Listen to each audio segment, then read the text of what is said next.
Hi guys, today I'm taking another stab at learning how to make coleslaw. I haven't quite got the recipe right, but I have my mom to advise me. First step is you cut up your cabbage. So this is a quarter of it. Ooh, we're learning fractions in kindergarten, so that's a quarter, which is 1/4 of the cabbage. And then I'm chunking the 1/4 of the cabbage. See if I can do it one-handed. And cut it into smaller chunks like that, and then it goes in the food processor. So we're going to plop it in the food processor. There we go. Plop, plop, plop. And then we put the lid on the food processor. All right. Oh, wait, that's not on. It's got to be on, and it's got to click. And then I have it on chop here. Number 5 is chop. You see that blinking 5? And then we're going to hit run.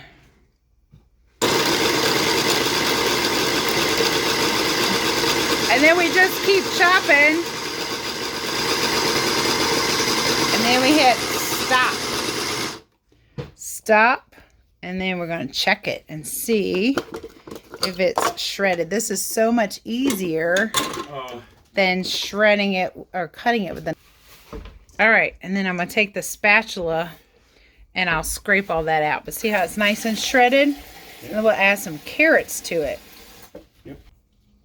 I'm going to add a little purple cabbage and a carrot for a little color.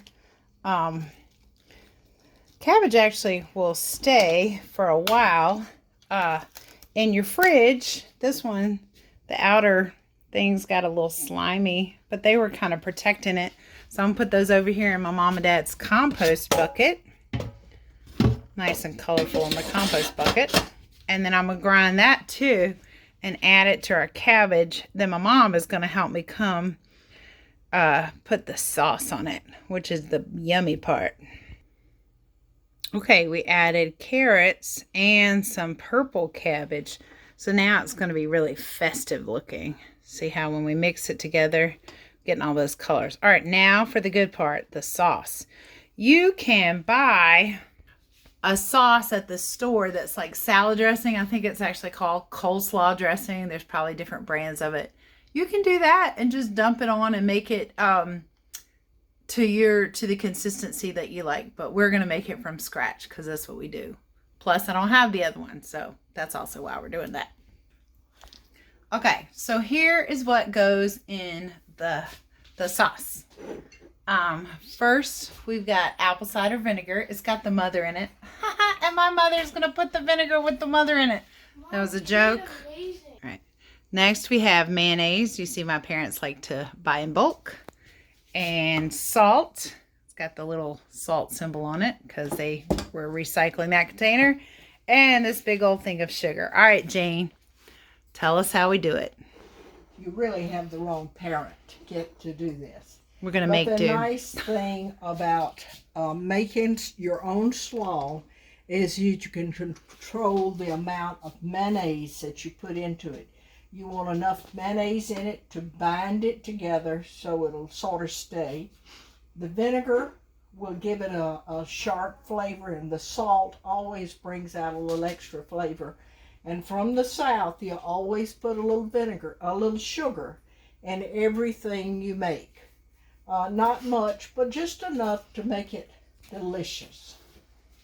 All right, here's hoping we can get this right. This is a big bowl of slaw. Yeah, we may be eating slaw for a couple days. Maybe so. I'm going to use a clean spatula. We don't want slaw in our mayo. That's right.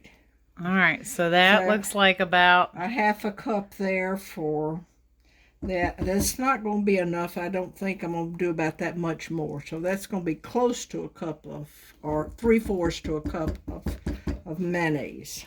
3/4, 2/3 to a cup of mayonnaise. This is not rocket scientist. It's to taste. Now, I have a little cup here that's going to measure about a tablespoon of vinegar. And I'm going to start with a tablespoon, and then if it's not enough, we add a little bit more. It's easy to add to. It is not easy to take out. And I'm going to just use my God-given teaspoon here, the palm of my hand. This is real Southern cooking. There's no measuring tools. Okay, that's All about right. a teaspoon. That's probably not enough for this much slaw, but that's what we're going to start with. Okay, maybe I overslawed us. And now I've got a big cup here, but I'm not going to use a cup. That's probably a couple of tablespoons. You think that's too much?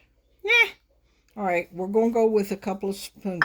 The interesting thing about putting salt in cabbage is it's going to make the cabbage, it's going to draw the moisture out of the cabbage. So you will have some moisture in here. And the next thing is to stir it thoroughly. Yeah, so now we're mixing our colors.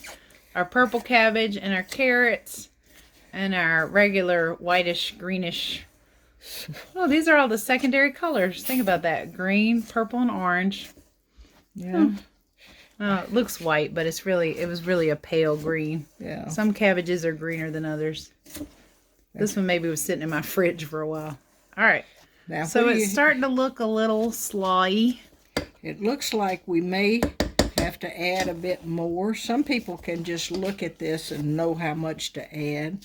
And, it might be all right to have it not so mayonnaise-y. Some people like it dry.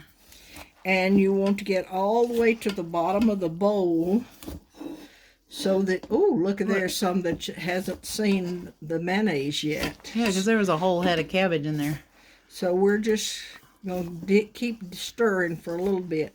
And in a minute, Miss Roseberry's going to taste it and tell us what else we need to add more of. I'm the royal taster. Yeah. I think it needs a little more salt and a little more vinegar. Might be good on the mayonnaise. What do you think? I go with the vinegar. More vinegar. We'll put another spoon of vinegar in. Some things it's better to sort of measure, and some things it doesn't. You can put in your hand. If you want a little more salt, I'll put about half as much more salt. I think a smidge more. What's a smidge? That'll be about half what we have. That'll be about a half a teaspoon. Half a teaspoon. About like that. Okay, second tasting. I think that's good. You can always add more salt at the table, but you can't unsalt it. All right. Thank you for learning with Miss Roseberry and Miss McRae. Mom helped us out in the kitchen today. If you ever want to know how to make homemade coleslaw, this is your go-to video. See you later.